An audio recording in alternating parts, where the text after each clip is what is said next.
Ahora sí, ¿Ya? Y entonces empezamos. si es Bueno, que, perdón, Pauli, si es que llegan nuevos invitados, pueden acceder sin pedir autorización, ¿verdad? Exactamente. Ya, perfecto. Entran solitos. ya. Entonces, bueno, buenas tardes a todos los asistentes. Bueno, hoy día vamos a empezar con el ciclo de charlas del mes de agosto.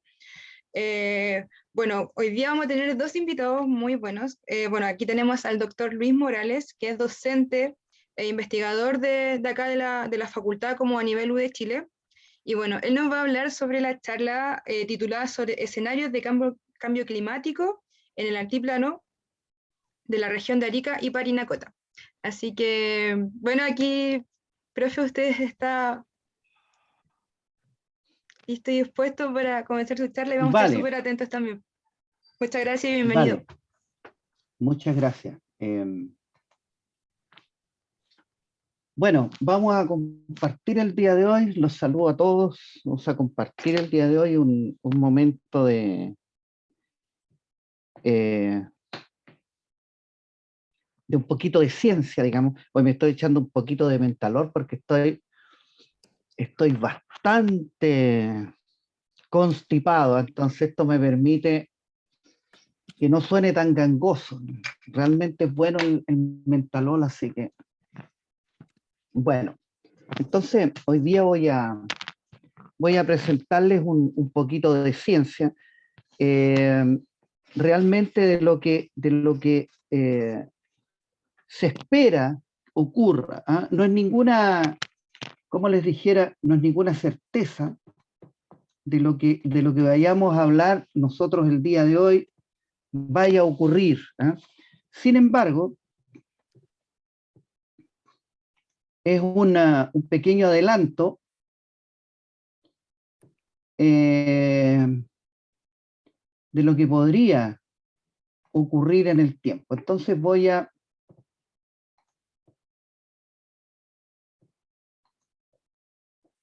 compartir mi presentación.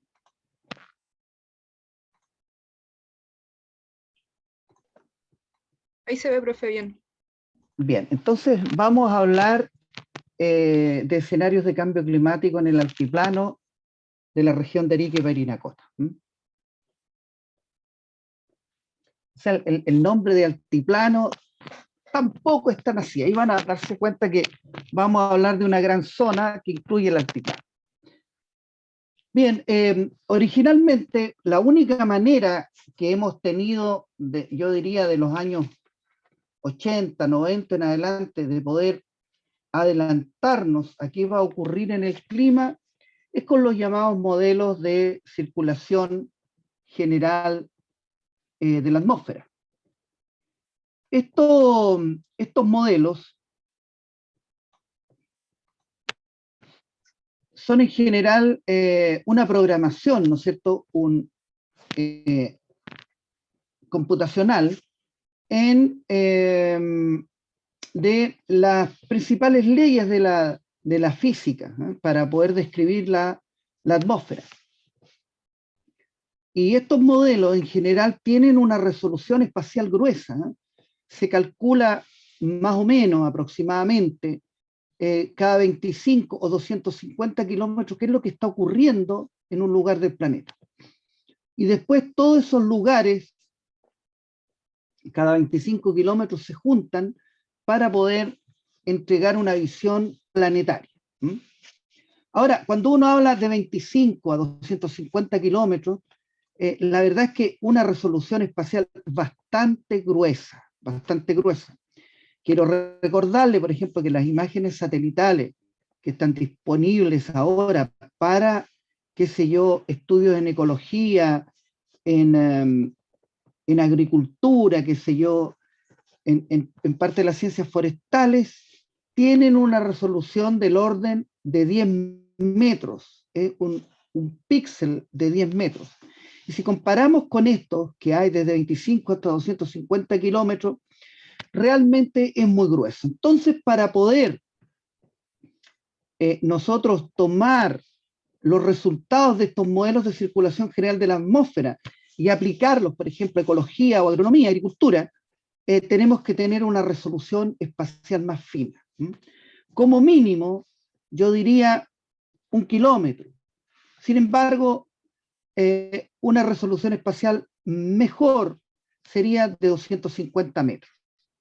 ¿Por qué? Sin esta apropiada resolución espacial, no es posible generar buenos resultados para que podamos hacer recomendaciones a nivel predial, ¿no? Y por lo tanto, hay que hacer este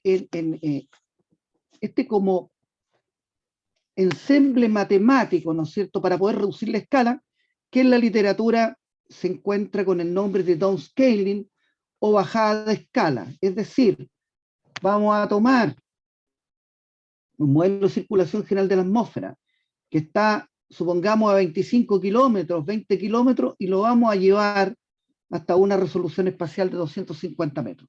Bueno, vamos a ver con detalle más adelante qué es lo que va a ocurrir con esto. Bien, ¿cómo evaluamos espacialmente el clima? Normalmente lo hacemos históricamente mediante áreas homogéneas. Estas áreas se llaman agroclimas. Esta es una forma, o bioclimas también. Lo encontramos con el nombre, si son muy grandes, clima, después bioclima y después agroclima. Y para conocer un bioclima es necesario conocer con mucha decisión espacial, con mucha, resolución espacial el clima. Y para esto no hay otra forma de hacerlo más que con modelos climáticos.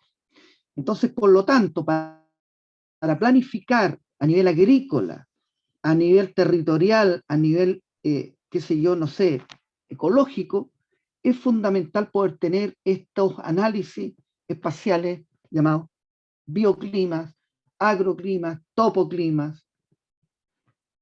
Bien, vamos a hablar un poquito antes de ir aproximándonos a los escenarios de cambio climático. Vamos a hablar de clima y cartografía.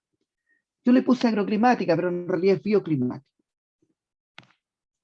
Bien, si uno va a los libros y busca cuántos climas tiene la región de Arica y Parinacota, básicamente se reconocen 4.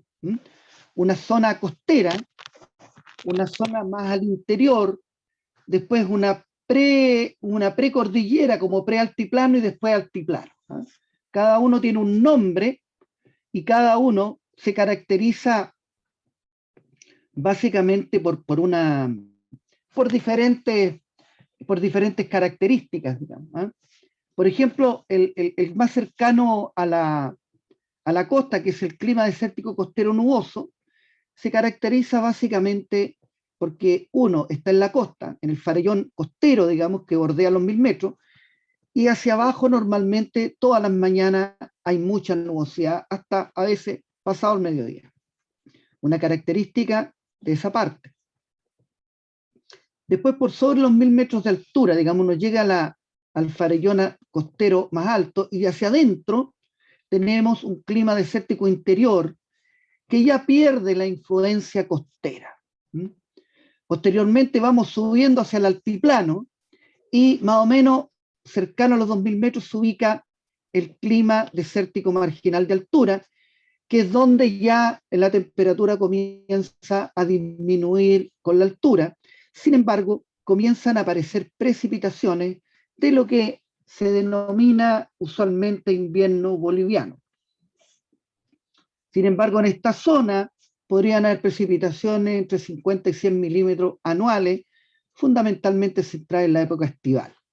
Y finalmente, el altiplano, que es un clima de estepa de altura, en este subtipo está más o menos sobre los 3000 metros, y las precipitaciones que se alcanzan son del orden de 300 milímetros. Por supuesto, hay que considerar la variabilidad interanual, y estos valores de 300 milímetros fluctúan de un año a otro.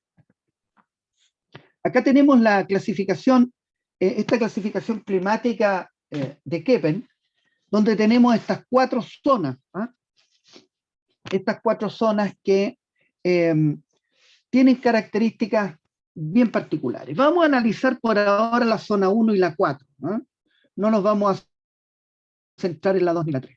Entonces, vamos a tomar Arica y Putre. Si ustedes se fijan, yo lo que he presentado aquí son los climodiagramas, es decir, un gráfico donde muestra la temperatura y la precipitación.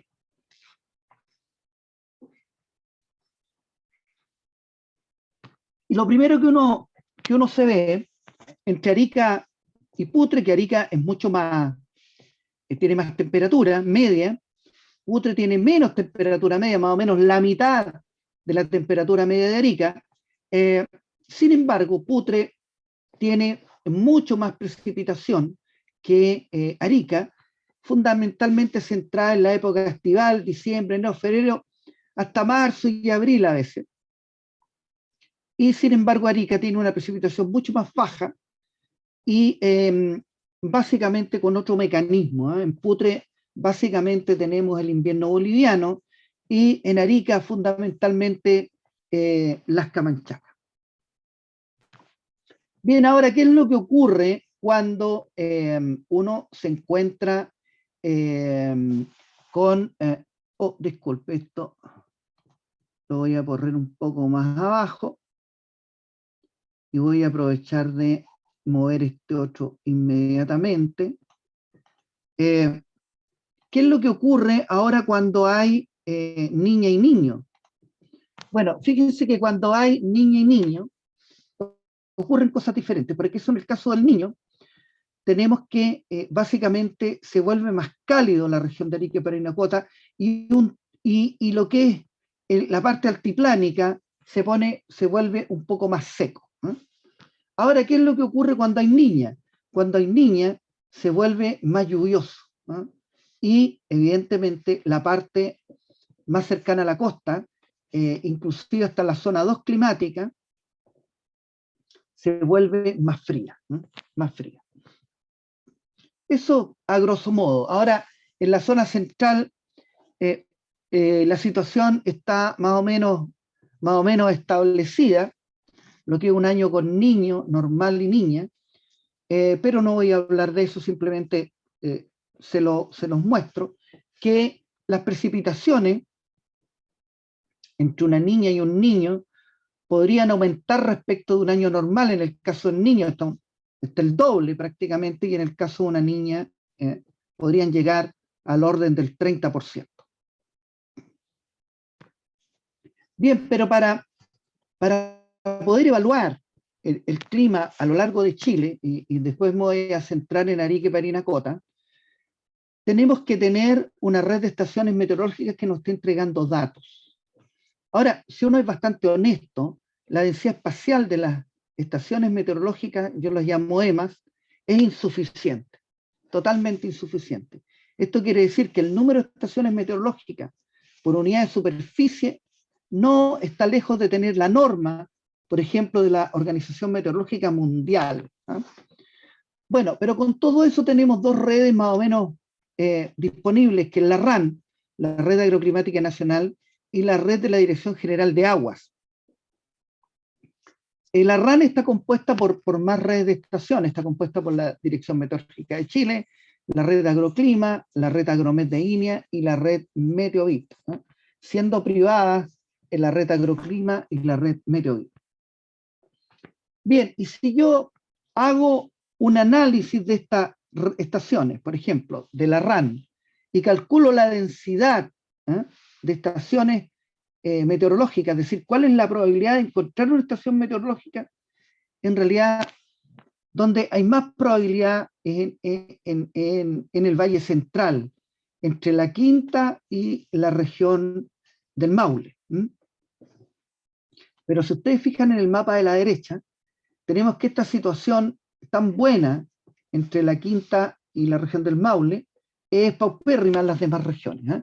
Por ejemplo, en Arica y Parinacota, prácticamente la probabilidad de encontrar una estación meteorológica es muy baja. Entonces podríamos llegar a decir que el número de estaciones meteorológicas para estudios del clima, no estoy hablando exclusivamente de, como les dijera, del agroclima, del clima en general, son insuficientes. Si miramos esta región, estas regiones mejora un poco, pero tampoco es extraordinariamente buena. Y si nos vamos más al sur, mejora, pero tampoco es buena. Entonces, por lo tanto, tenemos una suerte de que nuestro gobierno, nuestro Estado, está un poco al debe, digamos, con una densidad más apropiada para tomar decisiones en cuanto a clima. Bien, y si yo tomo esta red de estaciones que está acá, cualquiera de las dos, la RAN o la DGA, y me propongo hacer un mapa de precipitación media anual, ¿eh? Entonces, tomo todas las estaciones y hago una regresión con la altura. Esto es solo un ejemplo, ¿eh? La precipitación media anual va a ser igual a un A más un B por la altura. Hago la regresión, veo que es muy mala, y me obtiene una ecuación de regresión con la cual yo podría hacer, conocida la altura, un mapa de precipitación media anual. Sin embargo, esto es malo. Entonces, ahora, ¿qué es lo que hago? Utilizo otro método, ¿no? Los métodos de regresiones espaciales, y si ustedes se fijan, el R cuadrado de 0.029 sube a 0.914. ¿no? ¿Cuál es la gracia de este tipo de regresiones espaciales? Que nos permiten generar cartografía mucho más apropiada para poder hacer mapas de clima. Y si ustedes se fijan, aquí los coeficientes A y B ya no son constantes como están aquí, que es menos 0,2861 y más 1141.3, sino que son diferentes, fíjense, tienen una dimensión espacial. Por lo tanto, estas regresiones son bastante interesantes porque no solo me generan los coeficientes de regresión espacial, sino también una estadística espacial, una estadística del R cuadrado y una estadística del valor P. Bien, y si nosotros repetimos este método espacialmente explícito, podríamos hacer el mapa que ustedes quieran. Aquí tengo de radiación global, está en calorías centímetro cuadrado día, en humedad relativa como valor medio anual, en porcentaje, y la evapotranspiración está en milímetros por mes promedio, a nivel de todo el país. Bien, entonces esto ya lo ha hecho mucha gente. Aquí tenemos, si consultamos la literatura, encontramos una gran cantidad de atlas agroclimáticos de todo tipo, hechos por CIREN, hechos por la Universidad de Chile, y nos encontramos varios, hay harto. Ahora, entre ellos está, quiero mostrarles el atlas agroclimático hecho por Santibáñez. Sin embargo, nosotros un poquito antes hicimos el atlas por un proyecto para la región de Arica y Parinacota. Entre personal que estaba allá en Arica y nosotros lo apoyamos para poder generar un atlas de mucho detalle de la región de Arica y Parinacota. Ahora, viene lo siguiente, ya que somos capaces de conocer el clima actual, la pregunta es, ¿podremos conocer el clima futuro? La respuesta es sí, claro que lo podemos conocer. Y ahora viene la segunda pregunta, ¿cómo conoceremos el clima futuro? ¿Qué herramientas vamos a usar para ello? No la bola de cristal que nos está mostrando aquí este personaje. Bueno, y para eso recurrimos a los modelos de circulación general de la atmósfera y el downscaling que yo les comentaba. Bien, ¿qué son los modelos generales de la atmósfera? Programas computacionales que son capaces de calcular en cada instante de tiempo y en el espacio las ecuaciones de la física matemática, ecuaciones de balance de energía, ecuaciones de transferencia radiativa, ecuaciones de movimiento de la atmósfera, ecuaciones termodinámicas, ¿no? Todo esto lo resuelven estos modelos. Estos modelos están en formato grid, vamos a ver qué es lo que son en formato grid, pero les adelanto que es nada más que una matriz de datos. Ahora, ¿dónde se calculan estos modelos? Yo les muestro esto porque tradicionalmente la gente cree que en Chile se corren modelos de circulación general de la atmósfera, pero no. Donde se corren modelos básicamente es en el hemisferio norte, siendo dos casos notables, Brasil y Sudáfrica, donde poseen modelos de clima, ¿no? ¿Qué es lo que hacemos nosotros los chilenos? Tomamos los modelos que se generan en el mundo y lo que hacemos es utilizamos estos resultados para aplicarlos en Chile. ¿Cuántos escenarios de cambio climático conocemos? La verdad que conocemos varios. Los escenarios A y B, que fueron los primeros, los RCP, que son los que actualmente están en uso. Yo los que le hice fue, calculé los escenarios A y los escenarios B, no yo los calculé para Chile, pero los saqué de los modelos de circulación que están en los países anteriores, calculé los promedios y el promedio, y eso es lo que les voy a mostrar, para no complicarlos con tantos escenarios. Ahora, ¿cuántos modelos hay? Y si ustedes se fijan, hay tantos modelos y todos dicen cosas diferentes. Entonces, el IPCC, dado que hay un abanico enorme de modelos, los categorizó en modelos, por decir, más desfavorables a modelos más favorables, y dos escenarios con modelos intermedios. Ahora, ustedes se preguntarán cuál de estos escenarios de cambio climático nosotros podemos tomar. Bueno, eso es una decisión que hace cada país. Lo que hace el IPCC es que proporciona estos escenarios de cambio climático y cada país elige con cuál escenario va a generar todos los mecanismos de adaptación para que el cambio climático no afecte significativamente a su país. Esto es una decisión política. Bueno, si vemos los resultados para Chile, encontramos generalmente estos bosquejos que son bastante útiles porque nos permiten darnos rápidamente, mostrarnos rápidamente qué es lo que va a ocurrir. Por ejemplo, en la región de Arique, Parinacota, la temperatura va a ir aumentando, pero también la precipitación va aumentando, pero solo en el altiplano, solo en el altiplano. En cambio, en la zona central va a aumentar la temperatura y la precipitación va a disminuir. Nuevamente en el sur y en la parte austral de Chile, las precipitaciones podrían ir aumentando, pero también la temperatura. Bien, y de todos los modelos que tenemos a nuestra disposición, tenemos dos tipos de modelos. Los llamados modelos dinámicos, que resuelven las ecuaciones de la física y la termodinámica, pero tienen un grave problema, que llegan a resoluciones entre 25 y 50 kilómetros. Una resolución que no es apropiada para tomar decisiones en agricultura. ¿Por qué optamos nosotros? Por tomar estos modelos dinámicos y llevarlos con modelos estadísticos a una resolución mayor. En este caso aquí está este diagrama, esta tabla que es del CIAT de Colombia, muestra una resolución de 1 kilómetro. ¿Cuál es la gracia que tienen estos modelos estadísticos? Es que son rápidos de implementar y pueden ser aplicados a todos los modelos de circulación general de la atmósfera.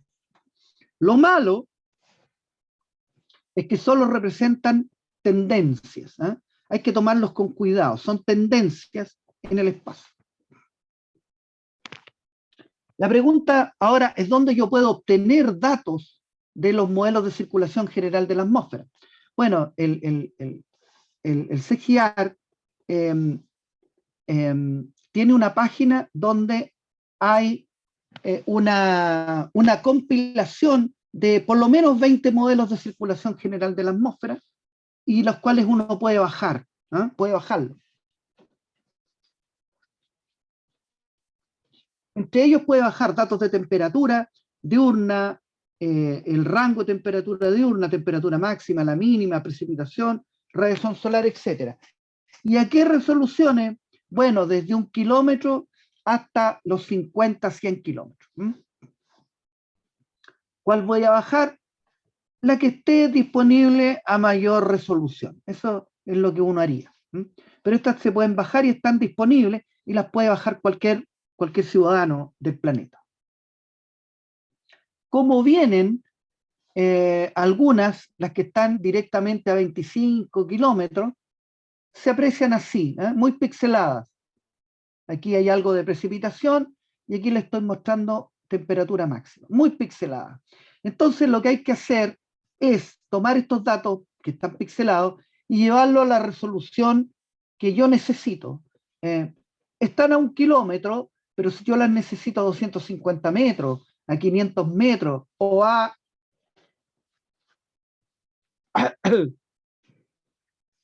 100 metros, tengo que hacer downscaling.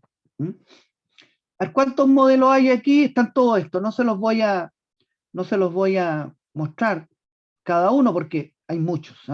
Tenemos Francia, Australia, Canadá, China, Estados Unidos, etc. Japón, Reino Unido. Los países que yo le comentaba.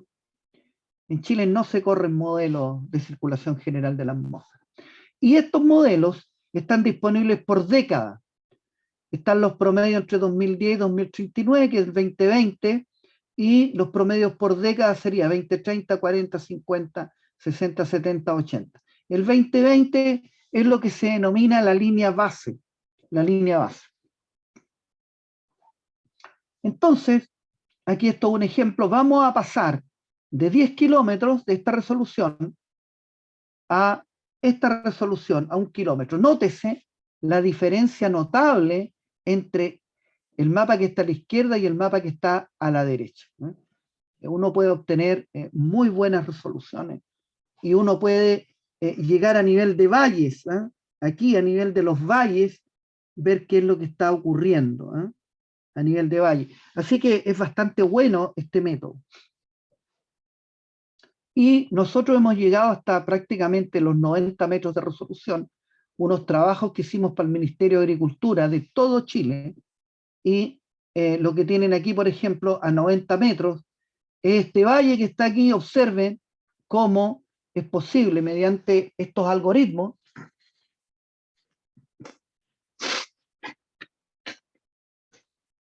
lograr obtener mapas climáticos a una resolución sorprendente. ¿En qué consiste este método de delta? Que el que nosotros utilizamos es un método bien simple. Aquí está el artículo y aquí está el método. El método es muy simple. Lo que hay que tener es la línea base actual y un escenario a futuro.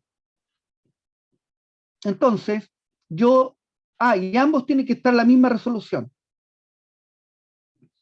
¿Qué es lo que hago? Los resto y obtengo lo que se denomina un mapa de deltas, de variaciones, que va a ocurrir entre un año y otro. Después, interpolo para obtener un mapa de los deltas a una resolución alta, comparable a las resoluciones de línea base que yo puedo hacer en alta resolución. Entonces ese delta se lo sumo a la línea base y tengo un grid en alta resolución. Ahora este delta puede ser positivo o negativo, este es el cambio que se produce entre la época actual y una década futura. Por ejemplo, aquí tengo un mapa de temperatura de línea base y aquí tengo un mapa de temperatura para el año 2080. Los restos y obtengo los deltas. Estos son los deltas. ¿Cuánto va a cambiar la temperatura? Después, ¿qué es lo que hago? Tomo este delta y lo interpolo por el método que yo quiera. Aquí hice un Kriging nomás, un método que yo quiera. Y finalmente, busco una línea base apropiada, que la puedo hacer yo, la puedo bajar. En este caso le voy a mostrar la línea base de WorldClim, que es la línea base que está disponible para Chile. Nosotros tenemos la línea base de WorldClim corregida para Chile. La corregimos. Porque la línea base de WorldClim tenía ciertos problemas, pero la corregimos. Entonces tomo esta línea base de WorldClim, le sumo los delta y tengo el escenario al 2080, que es lo que tengo aquí. Fíjense, tengo la línea base, tengo los delta y tengo el nuevo escenario al año 2080. Entonces, por lo tanto, he pasado de esto a esto.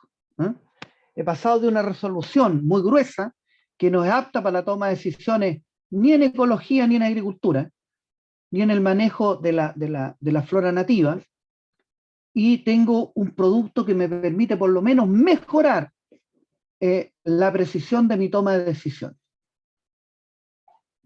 Entonces, con la línea base climatológica más los modelos de circulación general de la atmósfera, yo puedo tener todos estos escenarios década por década en alta resolución para el lugar que yo quiera de Chile.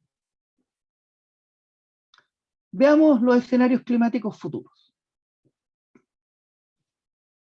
Aquí tengo qué es lo que va a ocurrir con la precipitación en Arica y Parinacota, específicamente donde está en un color más verdoso, que es el altiplano. No se nota mucho, pero créanme que va a incrementar. Después yo hice un gráfico de toda esta zona y se incrementa, pero así va a aparecer la climatología relacionada con la precipitación anual en el altiplano. Bueno, también aparece en la zona más costera de la región de Arica y Parinacota. Aquí tenemos la temperatura, no se nota mucho, pero si ustedes se fijan en esta parte, en toda esta parte del altiplano, que aquí está un poquito más azul verdosa, se comienza a poner más amarillenta, es decir, va a pasar de 5 grados como promedio a más cerca de 7, 8. Entonces, aquí en algunas zonas va a subir 2 o 3 grados y en otras puede que suba 3 o 4 grados a nivel de la anual. Aquí tenemos la temperatura, perdón, se me salió esto, la temperatura mínima. La temperatura mínima, se ve exactamente el mismo fenómeno, y la temperatura máxima, que esta sí que se ve enormemente diferente. O sea, lo que más va a subir van a ser las temperaturas máximas, que aquí podríamos estar bordeando los 17 grados, y el 2070 podríamos estar aquí más cerca de los 20 grados de temperatura máxima. Bien, entonces esto es lo que yo le decía. Voy a tomar esta zona de estudio y voy a leer directamente los valores de las grid originales de los modelos de circulación general de la atmósfera. ¿Y qué pasa con la precipitación? Fíjese, la precipitación tiene esta tendencia. Yo le puse una tendencia recta nomás. Es decir, va a aumentar la precipitación con una tasa de 1.5 milímetros por década. No es mucho, pero si nos vamos a 10 décadas, vamos a tener un aumento de 15, 20 milímetros probablemente. En el caso de la temperatura media, va a aumentar del orden de 0.36 grados Celsius por década. La máxima es la que va a aumentar, va a aumentar del orden de los casi 0.38 grados Celsius por década. Cada 10 años va a aumentar medio grado aproximadamente la temperatura máxima. ¿Y qué es lo que va a ocurrir con la evapotranspiración? Porque este es un ejemplo interesante. No va a tener un efecto tan brutal. Más o menos va a aumentar en el mismo nivel que va a aumentar la precipitación, del orden de 1.35 milímetros por década. Es posible que hacia el 2100 vamos a tener del orden de 13 o 14 milímetros adicionales de evapotranspiración. Más o menos ese rango. Nosotros adicionalmente a todos estos modelos estamos haciendo una nueva base de datos de precipitación basada en un proyecto mundial que es CHIRPS, que tiene las precipitaciones de todo el mundo obtenidas con datos de satélite, y nosotros le estamos llevando de 5 kilómetros a 250 metros para todo el norte de Chile. Es decir, vamos a pasar de esta resolución a esto que está acá. Vamos a tener un muy buen producto, y este producto está calibrado con las estaciones meteorológicas de Chile. En este caso aparece un pedazo de Bolivia, que también lo calibramos con las estaciones de Bolivia. Bien, y ahora que tengo todo esto que tengo aquí, conozco los escenarios, conozco cuánto va a cambiar el clima. La pregunta es cómo puedo evaluar esto en los ecosistemas, ya sea ecosistemas naturales o los ecosistemas artificiales, como la agricultura. Y yo me puedo hacer varias preguntas.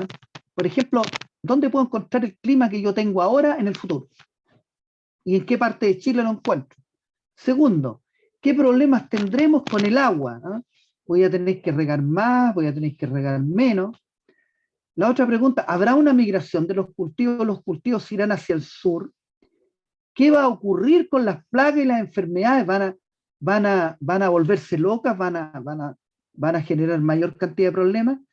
¿Y qué podría ocurrir con la fauna y la vegetación nativa?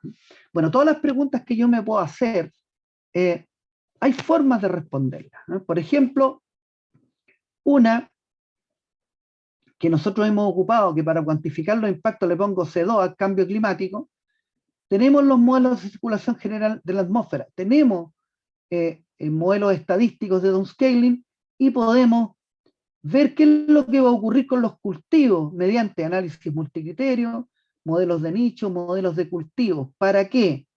Para el diseño de la estrategia de adaptación. Si los cultivos efectivamente se nos van hacia el sur, ¿qué tan al sur? ¿Dónde? ¿Cuándo? ¿Cómo? Y aquí les voy a mostrar un ejercicio que hicimos con el Nogal, con Jungla Regia, donde vimos en la aptitud actual. Esta aptitud actual es sin riego. Y tenemos que la actitud actual sin riego es esta. Al 2050 se nos va a empezar a extender hacia la 9ª región, hacia el 2070 va a continuar, pero mire, se nos va a empezar a poner en lugares en precordillera, donde antes no era posible, aptitud para los huertos de nogal. Ahora, ¿qué pasa si este escenario sin riego le ponemos riego? Y efectivamente, mire cómo cambia de la actitud actual a la aptitud al 2050 y al 2070. Efectivamente, se nos va a correr hacia el sur, pero en la parte central, y un poquito hacia la cordillera de la costa y lo que es la precordillera en los Andes. Así que efectivamente, por lo menos, el nogal va a tender a irse hacia el sur, por lo menos las variedades que existen en la actualidad. Podría a futuro generar nuevas variedades que sí fueran más resilientes frente a los aumentos de temperatura y disminución de las precipitaciones. Hay algunos trabajos, yo solamente los quiero mostrar uno, que son los cambios en los tipos de vegetación en Chile, un trabajo que hizo Pliskov, Arroyo y no me acuerdo el otro autor, y vieron qué es lo que iba a pasar con estos ecosistemas, ¿eh? ¿Qué iba a pasar con los ecosistemas? Esto es un trabajo bastante interesante que está publicado en el año 2012 en los Anales de la Patagonia, ¿eh? Es un ejemplo que se usaron también con modelos de nicho. ¿Eh? Y también uno podría preguntarse qué va a pasar con la idoneidad del territorio, es decir, qué tan dispuesto va a estar el territorio para los cultivos, en este caso de 50 cultivos principales. Y si ustedes se dan cuenta, en la mayoría de partes del mundo, el color rojo, el naranjo, y hasta un amarillo, un anaranjado, va a disminuir la idoneidad del territorio para esos cultivos. Es decir, las zonas con aptitud para cultivos, por ejemplo, de cereales, va a disminuir. ¿Mm? A menos, por supuesto, que se haga algo, la ciencia haga algo, ¿no? La ingeniería genética, qué sé yo. Justamente esto es calculado en base a las condiciones teóricas, pero es un primer aviso. Algo va a ocurrir con los principales cultivos, algo va a ocurrir con los ecosistemas. Lo otro es qué va a ocurrir con los insectos, con las plagas. Y efectivamente, por ejemplo, Pasidia pomonela, este es un trabajo de Sunil Kumar, del Journal of Economic Entomology, y aquí,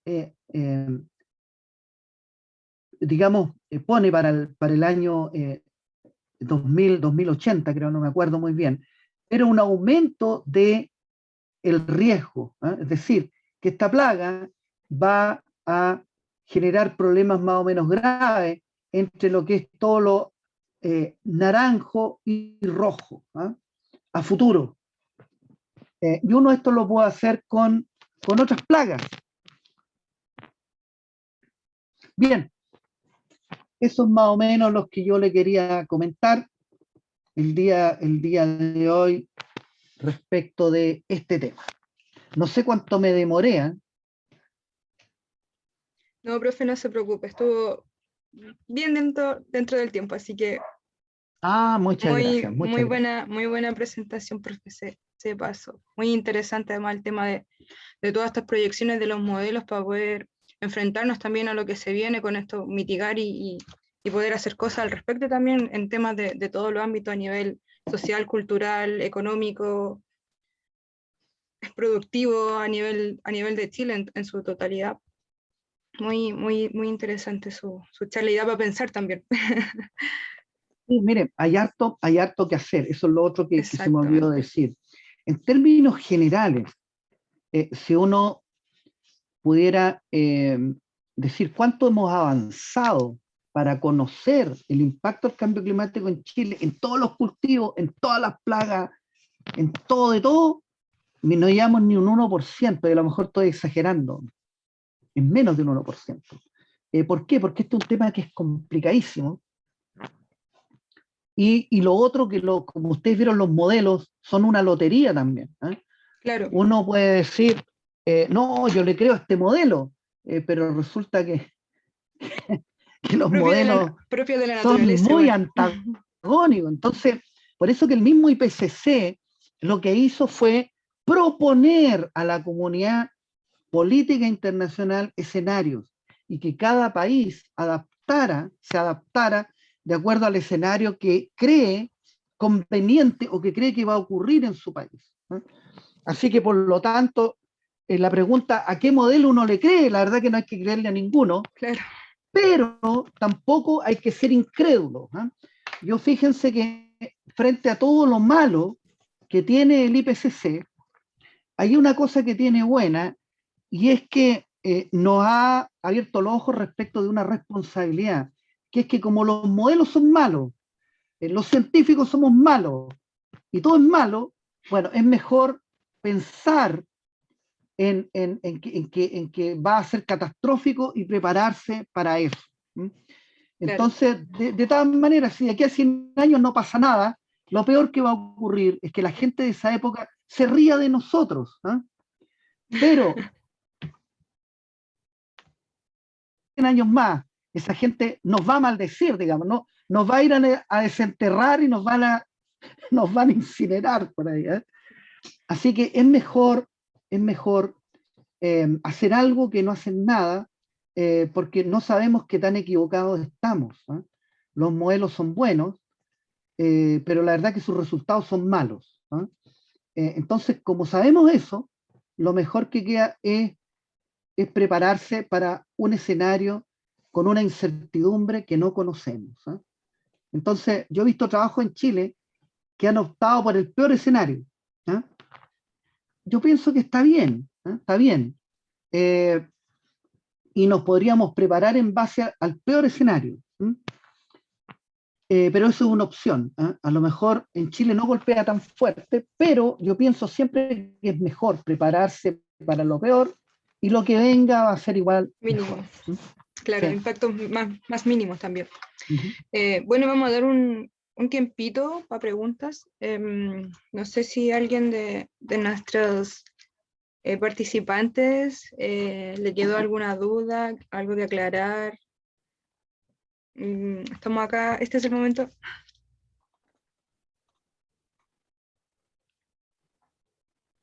Ahí, profesor, aplausos. Unos minutos antes de la profesora Sofía Bosa. Ahí están hablando algunas personas. Muy interesante la presentación. Mucho análisis también, integra muchas perspectivas científicas de toda área. Este análisis y proyecciones también que hablaba usted también, profe.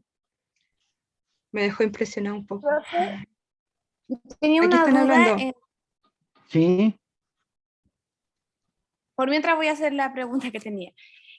Usted hablaba de que, bueno, que no hay modelos de circulación general de la atmósfera en Chile, que hay No. en países, en Canadá, en África, no me recuerdo bien cuántos puntos eran, pero no estaba en Chile. Y que eso, si uno lo ajustaba con una línea base que usted corrigió, que usted con otros investigadores corrigieron, se podía tener un modelo más preciso para Chile. Sí, efectivamente, un modelo climático más preciso. Aquí en Chile se corren modelos, la Facultad de Ciencias Físicas y Matemáticas corre modelos que se llaman modelos de diagnóstico, para poder generar la línea base una serie de tiempo, que es un muy buen trabajo, el CR2, es un muy buen trabajo, pero modelos de pronóstico es lo único que no corremos. Y, por ejemplo, para el caso nuestro, digamos que nosotros somos usuarios de los modelos, de estos modelos de circulación general de la atmósfera, somos usuarios. Lo mejor que podemos hacer es tomar estos modelos y tratar de generar estas bajadas de escala para poder aplicar en la agricultura. Nosotros lo estamos haciendo con una colega de la Universidad Austral, en la 9ª región, para poder ver mecanismos de adaptación simplemente en la parte riego, nada más. Y utilizamos estos modelos para poder ver cómo iban a ser los cambios que se iban a producir en la demanda atmosférica de agua. Y bueno, y con ellos decirle, mire, va a ocurrir esto otro. Lo otro es que también para eventos de niño y niña, qué es lo que ocurre con la demanda de agua por parte de los cultivos. Entonces, esto es una forma rápida y útil de poder generar estimaciones que pueden ser usadas justamente para que los agricultores puedan tenerlos en cuenta frente a cualquier evento, digamos, frente a cualquier evento. Y lo otro interesante es que les puede decir, eso creo que no está hecho, puede decir qué tipo de cultivo en el año 2050 van a ser los más apropiados para su terreno donde está hoy, que eso es un beneficio interesante, digamos. Claro, ahí quedaríamos un poco los agrónomos sin pega. No, porque la pega del agrónomo es muy diferente. Una cosa es tomar decisiones y otra cosa es manejar un predio. Pero sin embargo, aún así, cuando se trata de tomar decisiones, el trabajo del ingeniero agrónomo como consultor es valiosísimo, porque los agricultores muchos de ellos no tienen el conocimiento que tiene un agrónomo, entonces van a necesitar que los apoyen, ¿eh? Y lo único que tienen que hacer los agrónomos es especializarse en el uso de estas herramientas para poder dar un consejo, digamos, ¿eh? Dar un consejo oportuno y decirle, mire, sabe que en 20 años más sáquese este cultivo encima y empiece a cultivar este otro, ¿eh? Cosas como esa. Porque básicamente usted lo que está diciendo, según lo que yo aprecié, es que finalmente van a cambiar las condiciones para ciertos, no sé cómo explicaba en los nogales, pero no es que no lo presentó como un cambio climático completamente desafortunado, como hemos visto, o por lo menos yo he visto que en otros casos que se piensa muy, muy negativo. Usted habló también de que se podía correr el cultivo de los nogales hacia la precordillera, y ahí obviamente va a haber cosas que hacer en cuanto a la agricultura en Chile. Exacto, o sea, no es que sea, como dicen por ahí mucho, ¿cómo se llama este? Kramer, una vez que dijo un chiste que es muy bueno, mire, esto no es bueno ni malo, sino todo lo contrario. Es decir, es algo que va a ocurrir, ¿eh? No tenemos cómo sacarnos de encima eso. Entonces lo que tenemos que hacer es simplemente hacer estimaciones de cómo va a cambiar el escenario de los cultivos agrícolas, nada más. Cómo tenemos que mejorar a lo mejor la forma de almacenar agua, cómo tenemos que mejorar la forma de conducir agua, ¿eh? Una de las cosas es que ya no podemos seguir conduciendo agua abierto, a canal abierto, porque se pierde mucha agua, no solo en evaporación, sino que también en percolación. No sé, voy a dar se pierde un 30% del agua, digamos. Entonces, va a haber que cambiar la estrategia, hacer una agricultura 4.0, por decirlo así, con una tecnología muy, muy, muy alta, para que las condiciones que tengamos a futuro, que en la zona central por lo menos se los doy firmado, que es como tener una niña en forma continua, pero vamos a tener precipitaciones, digamos, vamos a tener suficiente precipitación. Entonces, lo que va a tener que cambiar es cómo vamos a hacer la gestión del agua, ¿eh? Ya no vamos a poder hacer gestión del agua como la que tenemos actualmente. Eso, van a tener que olvidarse de tener el código de aguas como el que lo tenemos actualmente. Y no es porque que seamos comunistas y lo queremos cambiar, no, porque las condiciones ambientales van a cambiar y eso va a tener que evolucionar, ¿eh?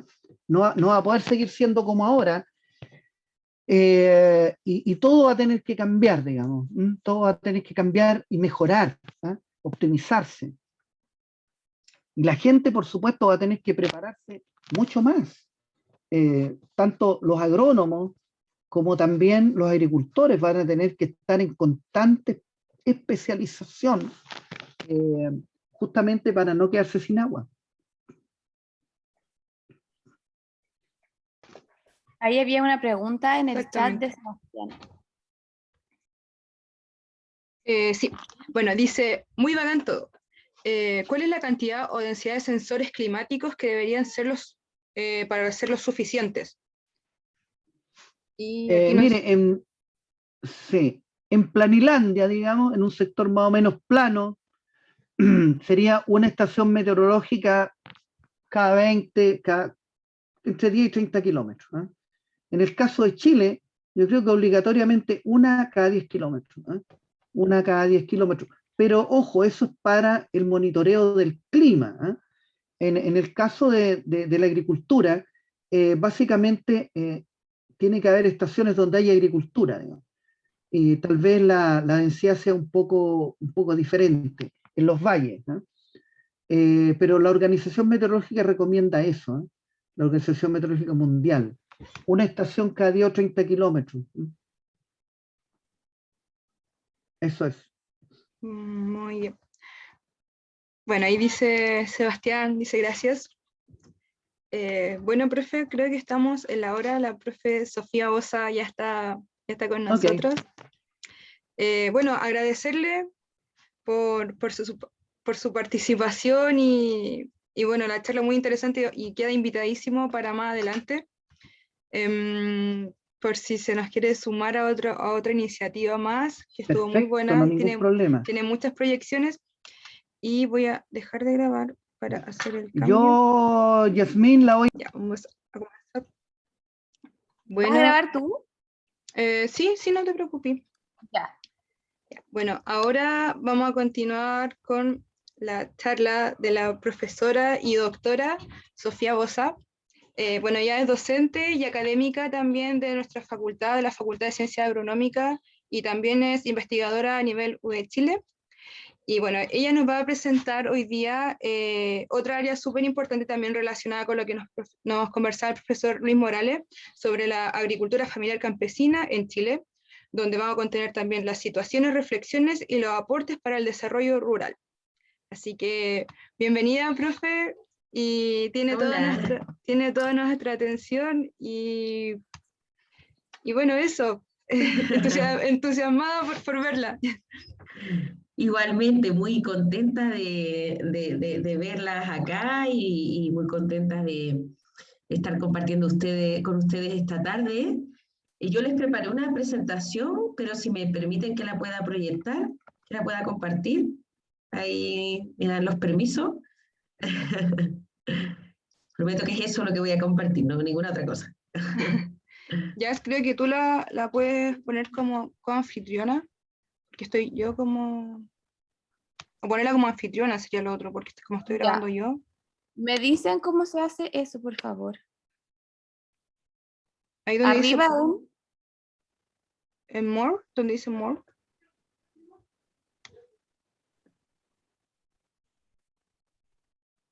Miren, tengo el donde dice reunión. O sea, donde está participantes, tú desplegas la lista de participantes. Ah, ok, ya. Ahí es. Y ahí dice más o more, no sé, depende de qué idioma lo tengas, y ahí aparece.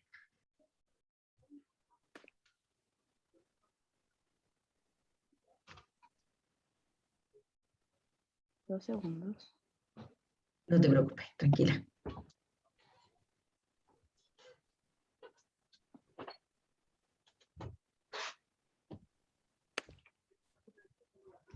Acá está. Más. Hacer anfitrión. No, coanfitrión. Eso, exacto. Perfecto. Sí, con eso tengo... Ya. Ahí está, muy bien. Ya, profe, Muchas perdón la gracias. demora. No, no te preocupes, mujer. Nos ponemos muy impacientes en estas cosas y son segundos, ya ves tú. Ahí está. Bueno, entonces, como les comentaba, yo preparé... A ver, voy a cambiar la luz para... Ahí un poquito. Preparé una pequeñita presentación. Yo espero acotarme a... Me dijeron las organizadoras una media horita para después poder agarrar preguntas, así que voy a tratar de acotarme a eso. Yo podría estar hablando de esto 5, 6, 50 horas, entonces voy a tratar de acotarme a esa media hora para no agobiarlos tanto. Pero bueno, traté de armar una presentación en la cual poder comentarles algunos titulares sobre el concepto de agricultura familiar campesina, la situación que tenemos en Chile, también algunas reflexiones al respecto y algunos aspectos con los que nosotros hemos tratado de trabajar en proyectos en terreno para poder aportar un poco al desarrollo rural a partir de la actividad de la agricultura familiar. Entonces, un poco esos van a ser los temas que quiero comentarles. Lo primero, ¿qué es la agricultura familiar? Eso es una pregunta que muchas veces mismo los estudiantes me hacen en clases y demás, y la verdad que es difícil dar una sola definición, porque realmente encontramos distintas implicaciones en la literatura y además que depende un poquito también, depende un poquito también de cada país y de lo que cada país acota como beneficiarios de los programas que tienen que ver con este tipo de agricultura. Pero bueno, hay cierto consenso en que en América Latina tenemos una gran cantidad de explotaciones de agricultura familiar. Se habla de que más del 80% de los predios son de agricultura familiar. Eso no quiere decir que sea el 80% de las hectáreas, sino de los predios, un poco distinto, porque la distribución de la tierra es bastante desigual, sobre todo en países como Chile, como Perú, hay una distribución muy desigual. En Chile el 1% de los predios más grandes tienen el 75% de la tierra. Entonces, cuando nosotros decimos que son el 80% de las explotaciones es de, digamos, de los predios, pero no de las tierras ni de los recursos productivos. Hay, como les decía, una diversidad bastante grande de definiciones, pero hay algunos puntos de consenso. Y yo suelo referirme a un documento que hicieron Gartner y de la ONU en 2014, donde para el año de la agricultura familiar de la FAO, ellos trataron un poquito de ver cuáles eran las definiciones más habituales cuando se hablaba de agricultura familiar, o cuáles eran los rasgos más habituales. Y se habla sobre todo de presencia de trabajo familiar, de una fuerte vinculación entre quién administra el predio y quién tiene la jefatura de hogar. Entonces hay una línea muy fina que separe el hogar del predio, porque hay trabajo familiar, porque en general quien administra el predio a su vez es quien administra el hogar. Entonces está muy desdibujada la diferencia entre la familia, el hogar y el predio. El reducido tamaño predial, esto está presente en prácticamente todas las definiciones, ahora lo que entendemos por reducido cambia un poco, y en muchos casos el enfoque a la subsistencia. Pero este último en realidad se da en buena parte de la agricultura familiar. En América Latina una gran parte está enfocada en gran medida a la subsistencia, es decir, a generar productos para el propio hogar y en parte con aquello que sobra poderlo vender, pero no es lo único que hay. De hecho, se reconoce que hay una gran heterogeneidad dentro de la agricultura familiar. O sea, hay distintos tipos de agricultura familiar, no todo es lo mismo. Yo me acuerdo siempre de un documento sobre la agricultura familiar que publicó Verdeguer, el hoy día director para América Latina de FAO, que él comentaba que la agricultura familiar abarca desde un productor que tiene una mínima chacra con la cual alimenta a la familia, hasta productores que realmente logran incluso estar en cooperativas, asociarse, vender en supermercados, por ejemplo. O sea, en realidad hay una diversidad enorme dentro de la agricultura familiar. Dentro de que hay algunos lineamientos, como les decía, para definirla. Entonces tenemos un grupo grande que está enfocado a la subsistencia, fundamentalmente, que tiene un bajo acceso a mercados y a recursos productivos, y luego tenemos por contra un grupo bastante más pequeño, pero que pertenece a lo que se llama la agricultura familiar consolidada, que está mucho más inserto en los mercados y que tiene un mejor acceso a recursos productivos, y entre medio una agricultura familiar de transición que está como en un proceso de cambio hacia esa agricultura familiar consolidada. Entonces, realmente, más que los nombres en específico, comentarles que dentro de la agricultura familiar igual tenemos una gran diversidad. Y esto que parece muy obvio, a veces las políticas públicas no lo dejan tan claro. O sea, que tenemos que pensar que no es un sector o no es un segmento que es todo igual, sino que tiene circunstancias muy diversas. ¿Qué pasa en Chile? En Chile tenemos una gran dualidad dentro de la agricultura. Tenemos por un lado una pequeña cantidad en número de medianas y grandes empresas que están enfocadas sobre todo a los mercados de exportación, lo que se le denomina el agronegocio exportador, y a ciertos canales internos un poquito más exigentes, como pueden ser, por ejemplo, los supermercados.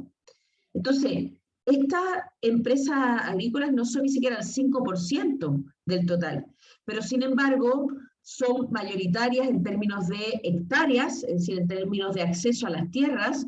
Como les dije, el 1% de los predios más grandes en Chile tienen cerca del 75% de la tierra. Y esto es mucho más desigual que lo que encontramos incluso en el resto de la región, con excepción de Perú. Y por otro lado, tenemos que la mayor parte del valor de la producción, es decir, de lo que vale esa producción en el mercado, lo están generando estas medianas y grandes empresas. Y luego tenemos por otro lado un segmento de micro y pequeñas empresas agrícolas, que son más del 95%, pero que son minoritarias en términos de acceso a tierra y de valor generado de la producción, pero que se centran en abastecer principalmente a los mercados locales, principalmente a las ferias libres, pero, bueno, ahora lo hablaremos, muchas veces no de manera directa, sino a través de distintos intermediarios, e incluso, en algunos casos, parte de su producción la dedican a la subsistencia, es decir, al propio consumo del hogar. ¿Okay? Entonces, ¿por qué dualidad? Porque realmente es muy distinta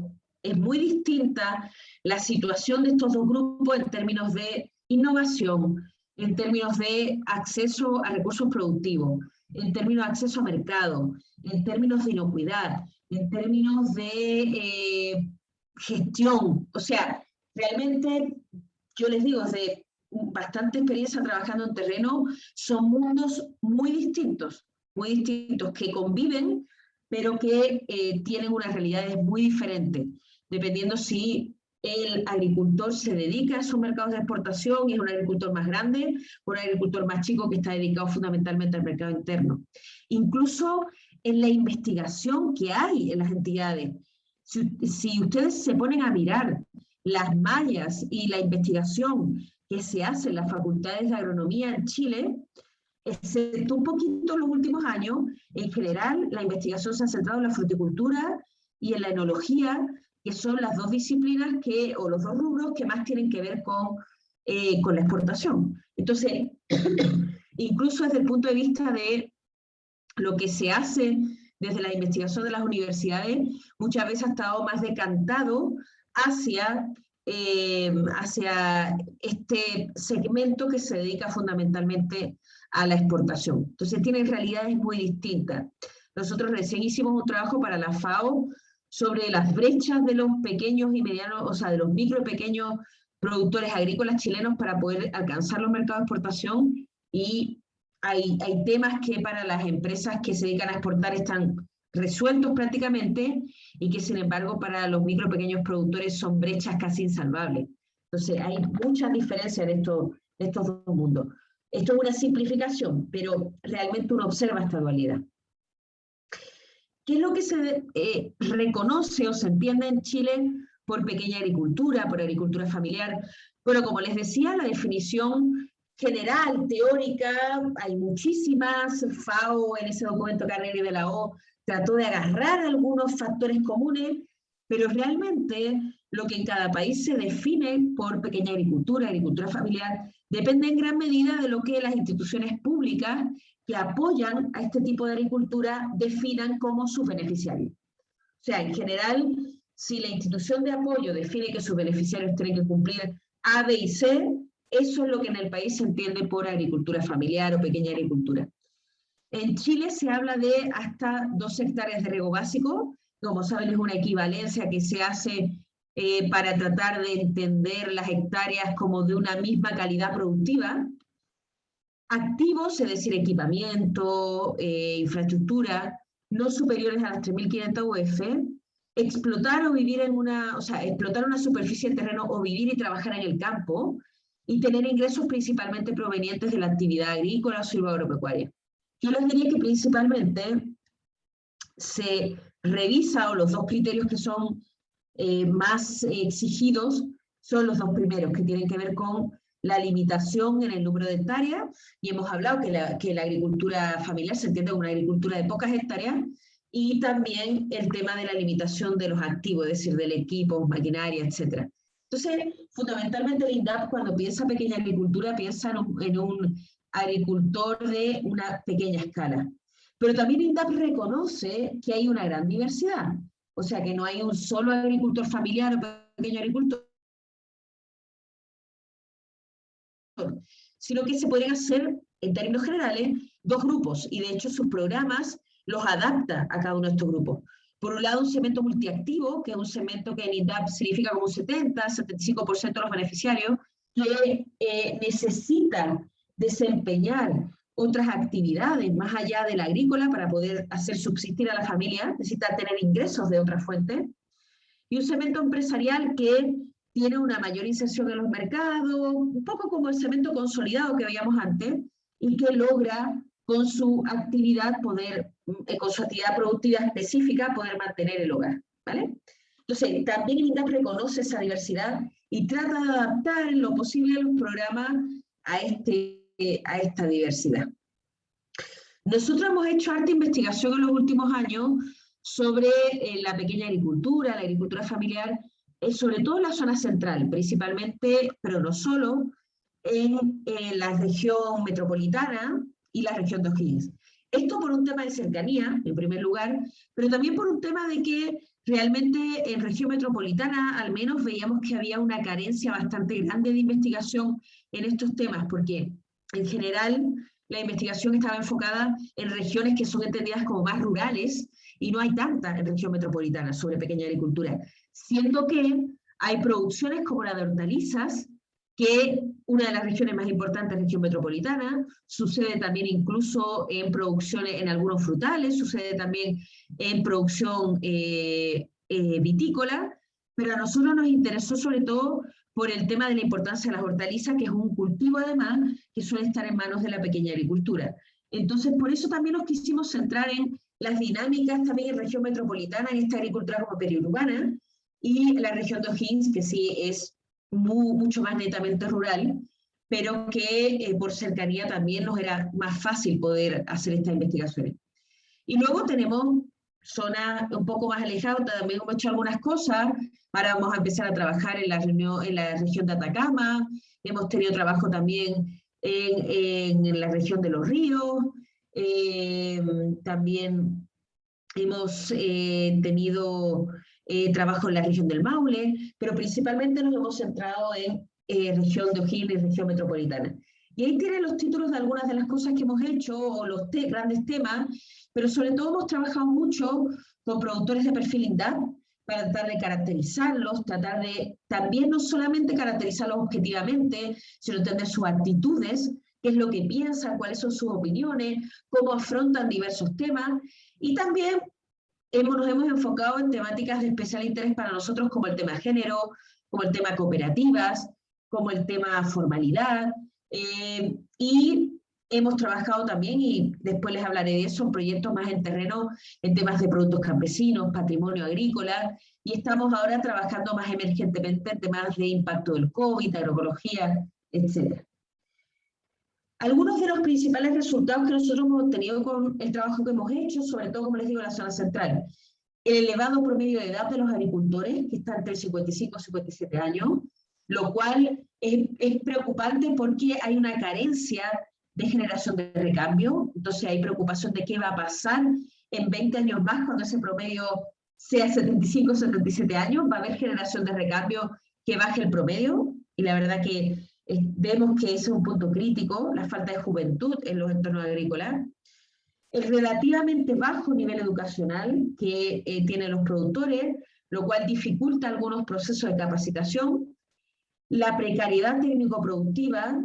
Como les decía, muchos productores es prácticamente imposible pensar, y en muchos casos ni siquiera tiene mucho sentido hacerlo, en mercados de exportación, etcétera, que era entendido como el gran éxito hace unos años atrás, porque realmente muchos tienen problemas de riego, no tienen prácticamente mecanización, tienen ciertas ineficiencias en cómo producen, pero también tienen un conocimiento propio que es bien interesante y que es rescatable, pero es rescatable, ojalá, tratando de incentivarlo con ciertas herramientas técnicas, entonces co-creando, digamos, nuevas formas de producir. A eso se suma un bajo nivel de innovación, sobre todo no productiva. En general los productores repiten lo que hacen constantemente, no innovan mucho los pequeños productores, pero también ahí hay una salvedad de que depende también cómo entendamos el concepto de innovación, porque también muchas veces estos productores son muy resilientes, son muy capaces de encontrar soluciones de alguna forma más baratas, porque tienen un gran conocimiento de sus predios. Entonces también ahí, claro, si tenemos el concepto más formal de innovación, es baja, pero realmente depende un poco cómo lo enfoquemos.